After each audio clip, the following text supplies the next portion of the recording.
Chairman sir, ये number गया ना, ये 9 के बाद 10 आपके बाद मेरी पार्टी का नंबर था, 9 ये बिठा के गया, मैं टच भी नहीं किया। Mr. Vice Chairman sir, thank you very much for giving me this opportunity. This is my maiden intervention, and I must, at the threshold, idiot है एकदम। seek forgiveness of this House should there be any blemishes in my presentation. I am conscious of the fact that my party has given me this opportunity to speak on a question of vital national importance.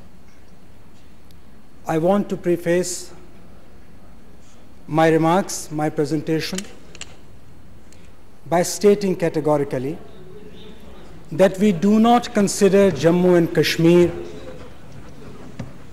and the situation there as a matter of partisan politics.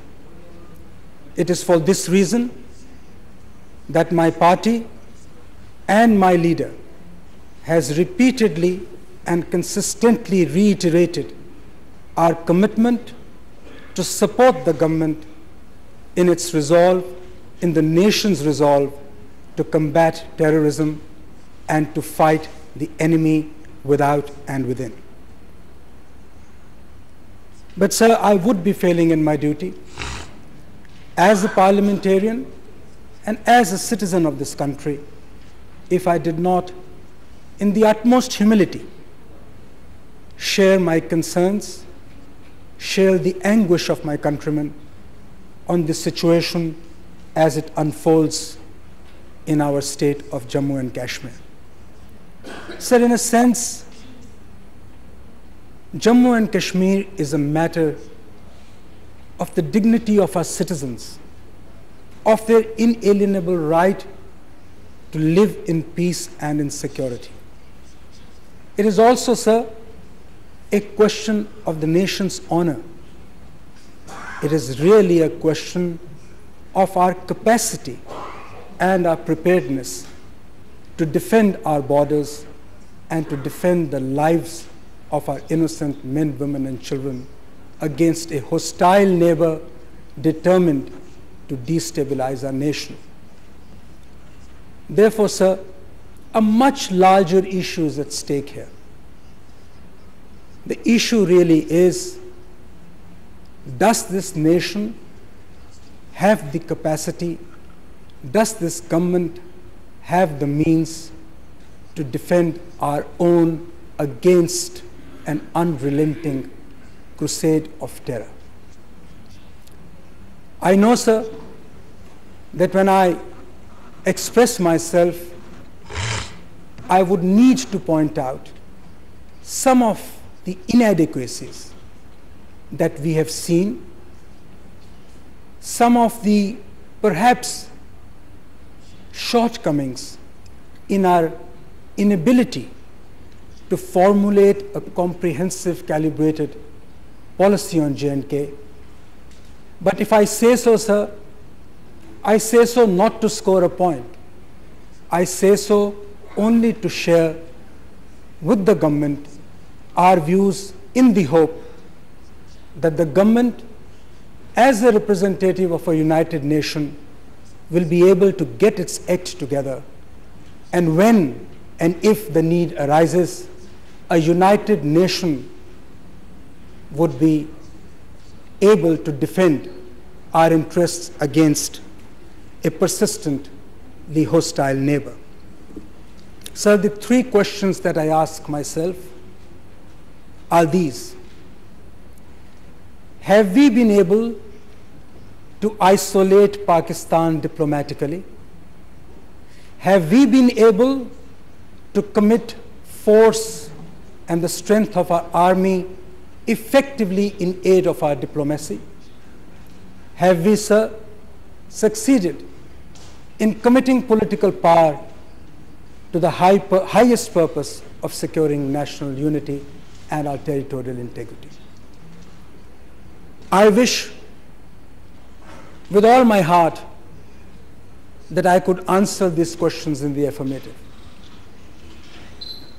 Unfortunately, sir, facts speak to the contrary. While we hear our spokespersons, while we hear the leaders of the ruling establishment claim success in diplomatically isolating Pakistan, we have a rather disappointing spectacle of the British Foreign Secretary, of the American Foreign Secretary, give certificates to General Musharraf as their stalwart ally in the crusade against terror. As if this was not enough, we have, sir, a statement of a rather junior officer of the State Department of the US government, Richard Busher, who stated emphatically and categorically that General Musharraf was and continues to be a stalwart ally of the United States in its crusade against international terrorism. I only pause here, sir, to ask myself, would we be unjustified in treating this statement to mean and to signal to the world on behalf of the United States that when it comes to brass tacks, the so-called global war against terror marshaled by the United States is really a selective war against terror? I agree with the Honorable Deputy Prime Minister, and I agree with all that has been stated on behalf of the government, that eventually a proud nation, an honorable nation, a nation proud of the dignity of its citizens, a nation that seeks strength in the resolve of its citizens, must ultimately protect its citizens by itself. We cannot, sir, be taken in by bland assurances of the Western powers. This dependence on the assurances of the West has been rightly described by the leader of the opposition, Dr. Manmohan Singh, as petitioning to the chanceries in the West, something that used to happen in the Europe of Metternich's days. We have long crossed the threshold, sir. We are no banana republic.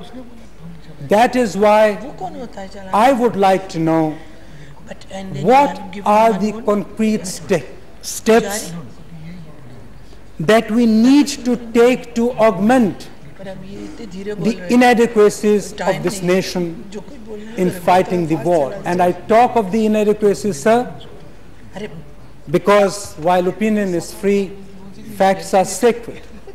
And incontrovertible facts in terms of statistics given by no less a person than the Honorable Deputy Prime Minister suggest that terrorist activity is on the rise. We have had more terrorists killed within the Indian territory than in last year. We have had more civilians who have fallen prey to the terrorist bullets than was the case last year. And, sir, we have, unfortunately, perhaps candid admission by two of our most decorated generals who spoke on the television and said that the level of terrorist violence is an important indicia to determine whether we are winning or losing our war against terror. And sir, they are serving officers of the highest decorations, and they said that terrorist violence is on the increase, infiltration is on the increase. Can I just say a thing? Yes. Because everybody took time. The Vice Chairman did not ring the bell. I don't want to pass any comment on that.